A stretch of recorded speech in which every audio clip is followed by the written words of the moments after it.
Now listen, I know. Listen, I don't want to be. Now people say that I could be a little like biased and stuff, and talk with my heart, but I know like maybe it's because we bonded and he was in here, and people think maybe that's because that's that's making my mind up with this. But I thought that fight with Alice Lowe was a little prematurely stopped. No. Very funny. Guys, I'm just kidding. It's a comedy show. A comedy show. Okay, we'll talk. All right. Let's just say. I'm just kidding. That's booze for me. I thought Herb Dean it was terrible that night. And I know Herb's a good ref and all that shit.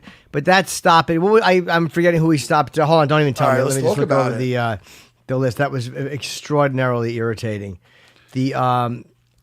Was it the... Can I just tell you? Yes. It was Sabah Hamasi and Abdul Razak. Yeah, right. That was on the prelims. Yeah.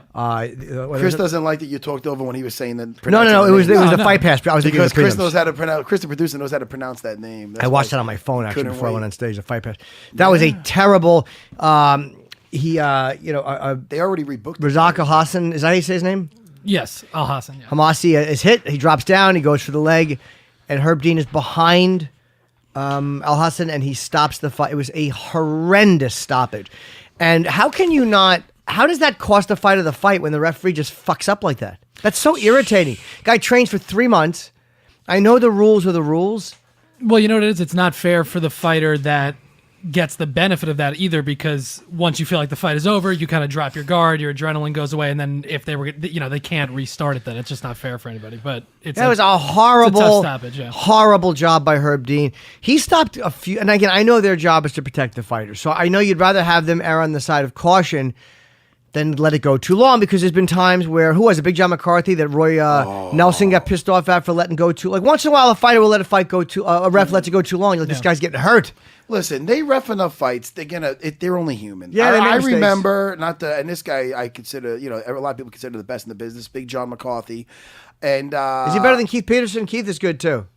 Oh yeah, Keith. I told you before when we were off here. Keith Peterson. Did I say this on air that he grew up around the block from me? Isn't that a small world? What was his nickname? Huh? Well, we called him Froggy because he's. That's similar to what my nickname was. Was it? What was yours?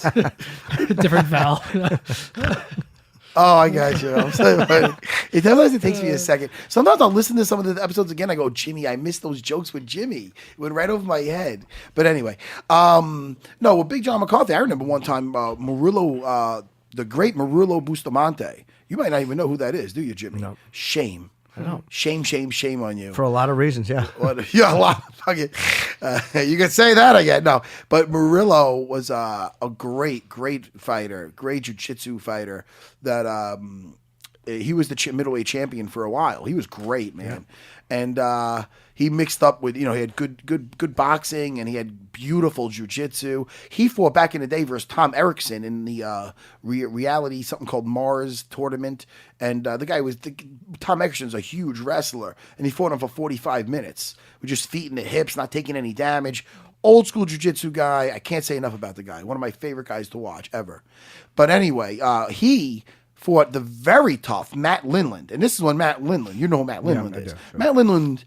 It's funny because I don't know how marketable he was because he kind of looks like a hillbilly or something. He's got the bald head and he's got the beard, but he was he mixed up. He was a very tough fighter, man. He used to just give guys fits, especially jiu-jitsu guys. But Murillo Bustamante, he got him in a beautiful arm lock and had it almost broke the grip.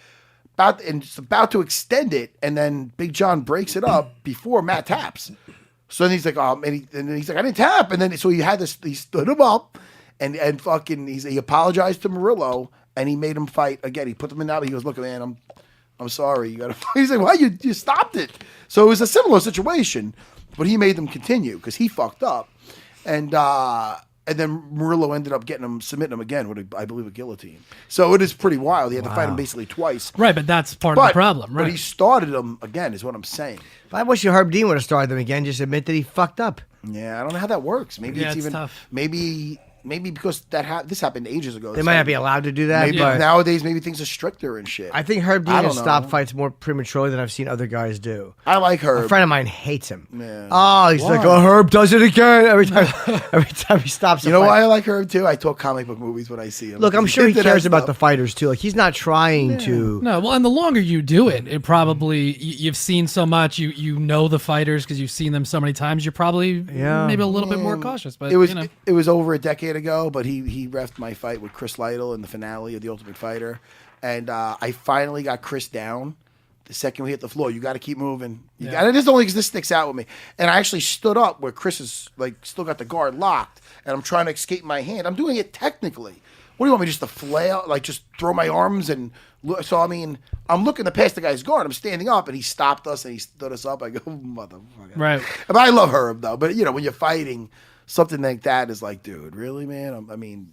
I want to be technical. I want to work. I'm not just holding them. But Well, to that point, that happened in the David Timur Jakar Close fight, which was another. Herb Dean is also reffing that, where Jakar kept dropping his arms, being like, "Come on," to Timur, like, "Come at me," and Timur. He wasn't necessarily coming forward, but he wasn't going backward. But Herb told him, like, you have to move forward. He kind of gave him a warning, and I was surprised by that also. Joe Rogan made a big stink about that, and I do agree. About what? About the Jakar Close and the Timur fight, the David Timur, yes. I thought David did great. Yeah. And I think Jakar was having a hard time. He's getting frustrated, so he started, instead of stalking him down, he starts just putting his arms up and standing there and not moving. And like, now you can't invite the guy in just so you can counter strike him, like, and make him brawl you. The guy's fighting you. He's kicking him. He was landing. It's not like he was wasn't working. I thought, but so you're getting frustrated. So you like, it was one point where he kicked him or something where I believe this was that fight where he just looked annoyed at him. Like, even Joe, he looked like he just got annoyed. He got kicked. He's just like he gave like a exhale and just like, are you serious? Like, he's not making anything happen for himself. So I feel that David Timur did exactly what he needed to do. I think that Close is a stud. You know what I mean? He's a very dangerous guy.